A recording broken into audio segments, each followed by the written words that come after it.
പ്രവാസി വോട്ടർമാർക്ക് നാട്ടിലെത്താൻ കഴിയാത്തത് കൂടുതലായും ബാധിക്കുക മലബാർ മേഖലയിലെ മണ്ഡലങ്ങളെയാണ്. കോഴിക്കോട് ജില്ലയിലെ കുറ്റ്യാടി മണ്ഡലത്തിലാണ് ഏറ്റവും കൂടുതൽ പ്രവാസി വോട്ടർമാരുള്ളത്. 16,000 പ്രവാസി വോട്ടർമാരുണ്ട് എന്നാണ് ഒടുവിലത്തെ കണക്ക്. വെറും 333 വോട്ടാണ് കഴിഞ്ഞ തവണ വിജയിച്ച LDF സ്ഥാനാർത്ഥിയുടെ ഭൂരിപക്ഷം എന്നതാണ് മറ്റൊരു ശ്രദ്ധേയമായ കാര്യം.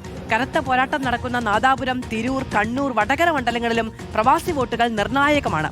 മുബഷീർ പി അക്ബർ ചേരുകയാണ് കൂടുതൽ വിവരങ്ങളുമായി. മുബഷീർ, നോക്കൂ, 1000 വോട്ട് എന്ന് ഞാൻ പറഞ്ഞപ്പോൾ 333 വോട്ടാണ് അവിടെ ഓരോ മണ്ഡലങ്ങളിലൊക്കെ ഉള്ളത്. അപ്പോൾ അത് വളരെ നിർണായകമായ സ്വാധീനിക്കുന്ന ഒരു ഘടകം ആയിരിക്കുമെന്നുള്ളതാണ്. യൂട്യൂബിന് താഴെ പലരും പറയുകയായിരുന്നു ലീഗുകാരുടെ വോട്ടൊക്കെ ആയിരിക്കും പോകുക. അപ്പോൾ തിരിച്ചു ചോദിക്കുന്നില്ല, എന്താ ലീഗുകാർക്ക് മാത്രമേ പ്രവാസികളുള്ളൂ എന്നൊക്കെ. അങ്ങനെ പലതരം അഭിപ്രായങ്ങളുണ്ട്. മണ്ഡലങ്ങൾ തിരിച്ച് നമ്മൾ നോക്കുകയാണെങ്കിൽ ഏറ്റവും കൂടുതൽ ബാധിക്കുന്ന മണ്ഡലങ്ങൾ ഏതൊക്കെയാണ് മുബഷീർ?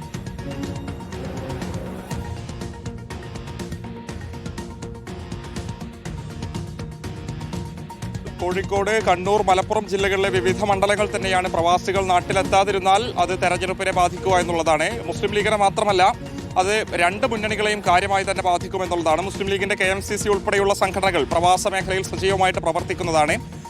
CPM-ന്റെ സംഘടനകളുണ്ട്, കോൺഗ്രസിന്റെ സംഘടനകൾ ഉൾപ്പെടെയുണ്ട്. ഈ തെരഞ്ഞെടുപ്പാകുന്ന ഘട്ടത്തിൽ സ്ഥാനാർത്ഥികളൊക്കെ തന്നെ വിദേശത്ത് പോയി, പ്രത്യേകിച്ചും ഈ അറേബ്യൻ കൺട്രീസിലൊക്കെ തന്നെ പോയി അവിടെയുള്ള പ്രവാസികളോട് ഈ വോട്ട് ഉറപ്പിക്കുന്നതും അവരെ നാട്ടിലെത്തിക്കുന്നതിന് വേണ്ടി അവരോട് സംസാരിച്ച് തിരിച്ചു വരുന്ന കാഴ്ചകളൊക്കെ തന്നെ നമ്മൾ കണ്ടിട്ടുണ്ട്. പക്ഷേ ഇത്തവണ അത്തരത്തിലുള്ള കാഴ്ചകൾ ഉണ്ടായിരുന്നില്ല. സ്വാഭാവികമായിട്ടും ഈ യുദ്ധം പ്രവാസ മേഖലയിൽ വലിയ ദുരിതം, പ്രതിസന്ധിയായ ഒരു ഘട്ടത്തിൽ കൂടിയാണത് തെരഞ്ഞെടുപ്പിനെ ബാധിക്കാൻ പോകുന്നത്. മലപ്പുറം ജില്ലയെ സംബന്ധിച്ച് പെരിന്തൽമണ്ണ, തിരൂരങ്ങാടി ഉൾപ്പെടെയുള്ള മണ്ഡലങ്ങളിൽ നിന്നാണ് ഏറ്റവും അധികം പ്രവാസികളുള്ളത്. കൊണ്ടോട്ടിയിൽ നിന്നും ഒരുപാട് മലയാളി പ്രവാസി സുഹൃത്തുക്കൾ വിദേശത്ത് ജോലി ചെയ്യുന്നുണ്ട്. പെരിന്തൽമണ്ണ നിയോജക മണ്ഡലം എന്ന് പറയുന്നത് കഴിഞ്ഞ തവണ വലിയ തീപ്പാറും പോരാട്ടം നടന്ന മണ്ഡലമാണ്. പ്രവാസികളുടെ വോട്ട് ഏറ്റവും നിർണായകമായിട്ടുള്ള മണ്ഡലത്തിൽ ഇത്തവണ പ്രവാസികൾ എത്താത്തത് രണ്ട് മുന്നണികളെയും ബാധിക്കുമെന്നുള്ളതാണ് നമുക്ക് രാഷ്ട്രീയ പാർട്ടികൾ സ്ഥാനാർത്ഥികളോടൊക്കെ തന്നെ സംസാരിക്കുമ്പോൾ നമുക്ക് മനസ്സിലാക്കാൻ സാധിക്കുന്നത്. തിരൂരിൽ ഇത്തവണ തീപ്പാറും വാശിയേറിയ പോരാട്ടം നടക്കുന്നുണ്ട്. താനൂരിൽ നിന്നും തിരൂരിലേക്ക് അബ്ദുറഹിമാൻ കളം മാറിയതോടുകൂടി കുറുക്കോളി മൊയ്തീനും അബ്ദുറഹിമാനും തമ്മിലുള്ള പോരാട്ടത്തിൽ പ്രവാസി വോട്ടുകളും വലിയ രീതിയിലുള്ള സ്വാധീനം ചെലുത്തും. സ്വാഭാവികമായിട്ട് അവർ നാട്ടിലെത്താതിരുന്നാൽ മുന്നണികൾ അത് എങ്ങനെ മറികടക്കുമെന്നുള്ളതാണ് ഇനി നോക്കിക്കാണേണ്ടത്.